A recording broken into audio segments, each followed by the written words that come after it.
இது காலா கில்லா. ரஜினி சார் நடித்த காலா மூவி கூட இங்கே தான் எடுத்திருக்காங்க. அம்மா கைஸ், விஆர் இன் தாராவி. அதிகமான தமிழ் மக்கள் வாழ்கிற இடம். ஏரியாக்குள்ளே என்டர் ஆனதும் கபடி டோர்னமெண்ட் வச்சுருந்தாங்க. சரி, எங்கடா நடக்குதுன்னு போய் பார்த்தா அங்கே ஒரு பப்ளிக் கிரவுண்ட் இருக்குது, அதுக்குள்ளே தான் நடத்திட்டு இருந்தாங்க. இங்கே நிறைய பிளேஸில் அம்பேத்கரோட ஃபோட்டோ உங்களால் பார்க்க முடியும். ஏன்னா அம்பேத்கர் அவ்வளோ போராடி இருக்கார் இந்த மக்களுக்கு. ஸோ இங்கே தான் வந்து அந்த கபடி டோர்னமெண்ட் நடத்துகிறாங்க போல். பரவாயில்ல, நான் கூட மண்ணில் நடத்துவாங்கன்னு நினச்சேன். மேட்லாம் விரித்து பெரிய லெவலில் தான் நடத்துகிறாங்க போல். இங்கே நம்ம ஊர் மாதிரி 1000 2000லாம் கிடையாதான், லட்சக்கணக்கில் ப்ரைஸ் வைப்பாங்க போல். சாயங்காலமாக தான் ஆரம்பிப்பாங்களாம். பரவாயில்ல, இங்கே பசங்க கோலி கொண்டு கிரிக்கெட் ஆடிட்டு இருந்தானுங்க அங்கங்கே. அப்படி போயிட்டுருக்கப்ப ஸ்போர்ட்ஸ் வியர் கடையை பார்த்தேன். உடனே நின்ட்டேன். எனக்கு இந்த கிரிக்கெட் ஜெர்சி ஏதாவது வாங்கணும்னு ஆசை. ஸோ அதான் பார்த்துட்டு இருந்தேன். கடைசியாக ஃபுட்பால் ஜெர்சிஸ் வாங்கினாங்க. நல்லா இருந்தது குவாலிட்டி எல்லாமே. நம்மளோட ஃப்ரெண்டோட ஃப்ரெண்ட் இங்கே இருக்காப்புல. அவர் கூட தான் இன்றைக்கி தாராவியை சுற்றி பார்க்க போகிறோம். அண்ணா வந்து பிறந்து வளர்ந்தது எல்லாமே இங்கே தானா சொல்லிகிட்டு இருந்தார். அப்புறம் இந்த இடத்த காமிச்சார். இந்த காலா படத்துலலாம் இது வரும் அப்படின்ட்டு காமிச்சிட்டு இருந்தார். அடுத்து வந்து இங்கே ஒரு அம்பேத்கர் சிலை இருக்குது, அதை தான் பார்க்க வந்திருந்தோம். இங்கே பக்கத்துலேயே ஒரு ஸ்கூலு, அப்புறம் கோயில் கூட கட்டிகிட்டு இருக்காங்க. இப்போது தமிழ்நாட்டிலேருந்து ஆட்கள் வேலைக்கு வராங்களாம் இங்கே. அப்புறம் அந்த ஏரியா கவுன்சிலரோட பேனர் வச்சுருந்தாங்க. அம்பேத்கர் சிலையை ஓப்பன் பண்ணுறதுக்கு வந்து திருமாவளவன் வந்திருந்தாப்லையும். அடுத்து இன்னொரு ஏரியாவுக்கு போவோம் அப்படின்னு ப்ரோ கூப்பிட்டு போனார். ஒரு மாதிரி லோக்கலாக போகிற மாதிரி தான் இருக்குது. இந்த ஏரியாவே அப்படி தானே. மும்பையிலேயே அதிக பாப்புலேஷன் இருக்க இடம் தாராவி தானாமா. இங்கேயுமே ஒரு கம்யூனிட்டி தனித்தனி பிளேஸில் இருந்துகிட்டு இருக்காங்க போல். ஆனால் எப்படி இங்கே தமிழங்கள்லாம் ஒன்றா இருப்பாங்களா ஒற்றுமையாக எப்படின்னு கேட்டேன். தம்பி அப்படிலாம் இல்லைடா, இங்கே கம்யூனிட்டி ரிலேட்டடாக அடிக்கடி சண்டை வந்துக்கிட்டே இருக்கும் அப்படின்னு சொல்லிட்டு இருந்தார். தமிழ்நாட்டில் எப்படி இருக்கோ அதே மாதிரி தான் இங்கேயும் இருக்குதுன்னு சொல்லிட்டு இருந்தார். ஆனால் இன்னொரு விஷயம் என்ன சொன்னார்னா, இங்கே மும்பைக்காரங்க வந்து நம்மளுக்கு அகெயின்ஸ்டாக வர மாட்டாங்களா. ஏன்னா நம்ம வந்து ஏதோ ஒரு பிரச்சனைனா எல்லா ஆட்களும் ஒன்றா ஆயிடுவாங்க. அதனால் வந்து தமிழங்கிட்ட யாரும் பிரச்சனை பண்ணிக்க மாட்டாங்க அப்படிங்கிறத சொன்னார் அண்ணா. அடுத்து அண்ணா தங்கியிருந்த ஃப்ளாட்டு பக்கத்தில் வந்தாச்சு. அப்படி அண்ணா ஒரு ஆளாக இன்ட்ரடியூஸ் பண்ணிட்டு வந்துட்டு இருந்தார். அப்போ அங்கே சாப்பாடு கடை வச்சுருந்த ஒரு அண்ணா வந்துட்டு இருந்தார். அப்புறம் ஒன்று அண்ணா காமிச்சிட்டு வந்துட்டு இருந்தார். அப்புறம் அண்ணாட்ட கேட்டேன், எங்கன்னா அண்ணா சந்தா வரும்ல அந்த இடத்தெல்லாம் காணும் அப்படின்னு. அதுவா இப்போ பாடுறா அப்படின்னாரு. ஸோ இதில் இறங்கி போனேன். அப்புறம் தான் தெரிஞ்சது மெயின் பிக்சர் இங்கே இருக்குப்பா அப்படிங்கிற மாதிரி. ஸோ இதில் நீங்கள் ஃபுல்லாக பார்க்கலாம். எல்லா வீடுமே சின்னதாக தான் இருக்கும். மொத்தமே ஒரு ரூம் தான் இருக்கும். அதில் தான் தூங்கணும், சமையல் பண்ணிக்கணும், எல்லாமே குளிக்கிறதுலேருந்து கொண்டு எல்லாமே அதில் தான் பண்ணிக்கணும். இல்லை கீழேயும் உண்டு, மேலேயும் உண்டு. இந்த படிக்கட்டுலாம் பார்த்தாலே பயங்கரமாக இருக்கும். நெட்டுக்கு போவோம் மேலே. வெயில் வெளியே மண்டையை புழக்கு. ஆனால் இங்கே இருட்டாக இருக்குது. ஏன்னா வீடு அவ்வளோ நெருக்கமாக இருக்குது, பக்கத்தில் இருக்குது. இடமே இல்லாமல் இருக்குது. நடக்கிறதுக்கு மட்டும் தான் இடம் இருக்குது. இங்கே இருக்கிறவங்க டாய்லெட் கூட வீட்டில் இருக்காது, அவங்களுக்கு பப்ளிக் டாய்லெட் தான் இருக்கும். அதான் யூஸ் பண்ணிகிட்டு இருப்பாங்க மக்கள் எல்லாருமே. அன்றாட வாழ்க்கைக்கு கஷ்டப்படுற எல்லா மக்களையும் இந்த சந்துக்குள்ளே பார்க்கலாம். அவ்வளோ பேர் இருக்காங்க. எல்லாருமே தமிழங்க தானாமா சொல்லிகிட்டு இருந்தார் அண்ணா. இன்றைக்கி சண்டேனால தான் பார்க்க முடிஞ்சிருக்கு ஒரு சில பேரை, இல்லாட்டி அது கூட பார்க்க முடிஞ்சிருக்கு அது போல். ஸோ மெயின் வழிக்கு வந்தாச்சு. ஒரு வழியாக பார்க்குறப்ப எனக்கே ஒரு தலை சுற்றுற மாதிரி ஆயிடுச்சு. அம்பேத்கர் ஜெயந்தி வந்து இங்கே பெரிய லெவலில் கொண்டாடிருக்காங்க போல். அண்ணா சொன்னார், இதெல்லாம் நம்ம ஃப்ரெண்ட்ஸு, நாங்கள் பேனர் வைப்போம், இங்கே பெரிய லெவலில் கொண்டாடுவோம் அப்படின்னு சொல்லிட்டு இருந்தார். நீங்கள் அப்போ வந்திருக்கலாம், ரொம்ப கிராண்டாக இருந்திருக்கும் அப்படின்னு சொல்லிட்டு இருந்தார். அவரோட ஃபோட்டோ ஒரு தெருவில் வச்சுருக்காப்புல. தமிழ் ஆட்களை ஃபுல்லாக பார்த்துட்டு இருக்க முடிஞ்சது அங்கே. சரி, நான் அந்த வீடெல்லாம் பார்த்தாச்சு, அடுத்து எங்கே போவோம் அப்படின்னு கேட்டேன். சரி வா தம்பி, ஒரு சுடுகாடு இருக்குது அங்கே போவோம் அப்படின்னாரு. ஸோ அங்கே தான் கிளம்பிட்டோம்.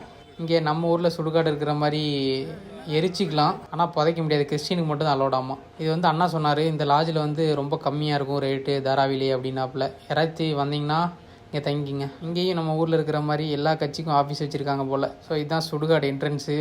இங்கே வந்து எரிக்கிறதுக்கு வந்து சார்ஜெலாம் பண்ண மாட்டாங்களாம், ஃப்ரீ தானாமா. அவ்வளோ க்ளீனாக இருந்துச்சு, ஒரு ஸ்மெல் ஒன்றுமே கிடையாது. சார்ஜெலாம் போச்சு, அதான் காட்ட முடியல. அப்புறம் பக்கத்தில் இருக்க கடையில் சார்ஜ் போட்டிருந்தேன். அங்கே இருக்கவங்கள்ட்ட பேசிகிட்டு இருந்தேன், அதை நீங்களே கேளுங்க. ஒரு காலா அசோசியேஷன் ஒன்று க்ரியேட் பண்ணி வச்சுருக்காங்க. அண்ணா வந்து அம்பேத்கர் வெறி நல்ல கையில் டேட்டு போட்டிருந்தாப்புல. அங்கே தம்பி ஒருத்தர் இருந்தான், அவனுக்கு புளியங்குளம் மாமா, மாரி செல்வராஜுக்கு சொந்தக்காரன்னு சொல்லிட்டு இருந்தான். அப்புறம் அண்ணா வந்து ஒன்று ஒன்றா காமிச்சிருந்தார், ஃபோட்டோ எடுத்ததெல்லாம். மாரி செல்வராஜ் கூட ஃபோட்டோ எடுத்தது அப்படியே ஒன்று ஒன்றா காட்டிகிட்டு இருந்தார். நீங்களே பாருங்கள். இது டைரக்டர் பா ரஞ்சித்,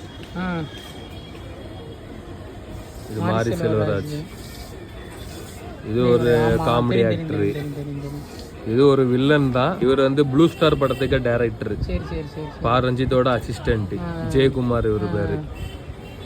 இவரு ஸ்டண்ட் ஸ்லிவா.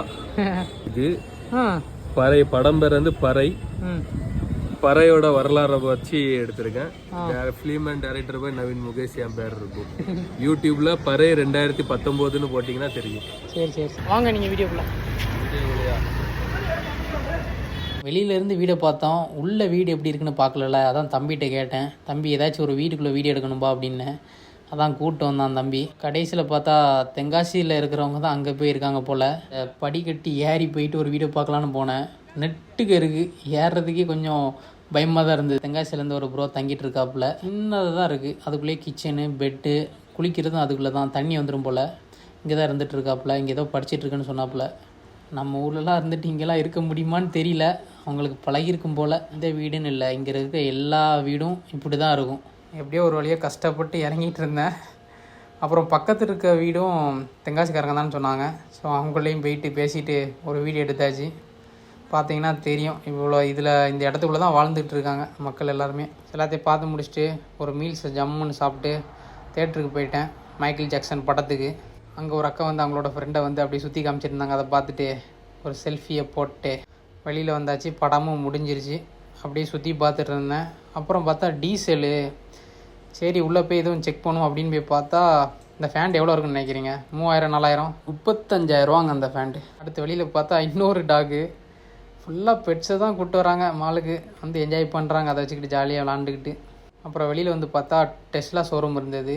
சரி சும்மா போய் விசாரிப்போம் அப்படின்ட்டு உள்ளே போயிட்டு என்னென்ன ஃபீச்சர்ஸ் இருக்குது, ரேட் என்னங்கிறத கேட்டுட்டு இருந்தேன். 65 lakhs அப்படின்னாப்புல ரேட்டு. அடுத்த ஃபீச்சர்ஸ்லாம் காமிச்சிட்டு இருந்தார் ப்ரோ. நல்லாயிருக்கு. ஆடி BMW 1 crore எடுக்கிறதுக்கு இந்த மாதிரி டெஸ்லாவை எடுத்துகிட்டு போகலாம் போல். இது ஆட்டோமேட்டட்னு சொல்லிட்டு இருந்தார். இதில் பார்த்தீங்கன்னா தெரியும், எல்லா சைட்லேயுமே கேமரா இருக்குது. ஒரு 6 கேமரா இருக்குன்னாரு காரை சுற்றி. 22க்கு தான் ஓப்பன் பண்ணாங்களாம். 2 daysலேயே 300 கார் சேல் ஆயிடுச்சுன்னு சொல்லிட்டு இருந்தார். அப்புறம் ஒரு ரேபிடோ போட்டு கிளம்பியாச்சு. ட்ரெயின் வேறு இருக்காதா, அதான் ரேபிடோ போட்டாச்சு. ஒரு 20 கிலோமீட்ரு, கிட்டத்தட்ட ஒரு 50 நிமிஷம் ஆகும்னு நினைக்கிறேன். ஆனால் பைக் ஓட்டிகிட்டு போனவர் பொறுமையாக கூப்பிட்டு போனார்ப்பா. சரியான டிராஃபிக். நைட்டு 10 மணிக்கு டிராஃபிக்காக தான் இருக்குது. மும்பை சிட்டி அப்படி கலர்ஃபுல்லாக இருந்தது. அதை அப்படியே ஒரு வீடியோ ஷூட் பண்ணிட்டு வந்தேன். இது வந்து ஒரு ஸ்ட்ரெயிட் ரோடு போல். அங்கேருந்து எடுத்தது நான் போகிற வரைக்குமே டிராஃபிக் பெருசாக இல்லை. அப்படியே ஸ்ட்ரெயிட்டாக போயிட்டு தான் இருந்துச்சு. ஒரு சில இடத்துல தான் நின்றுச்சு. இங்கே பார்த்தீங்கன்னா தெரியும், எல்லோரும் ஃபாஸ்ட்டாக வந்துகிட்டே இருப்பாங்க. நம்ம சைடில் இருக்கிற ரூட்டை சூஸ் பண்ணி அதில் வந்துட்டு இருந்தோம். அப்புறம் இந்த வீடியோ பிடிச்சிருந்தா ஒரு ஃபாலோ பண்ணி விட்டு லைக்கை தட்டி விடுங்க. உங்கள் ஃப்ரெண்ட்ஸுக்கு ஷேர் பண்ணால் ஷேர் பண்ணி விடுங்க. பாய்.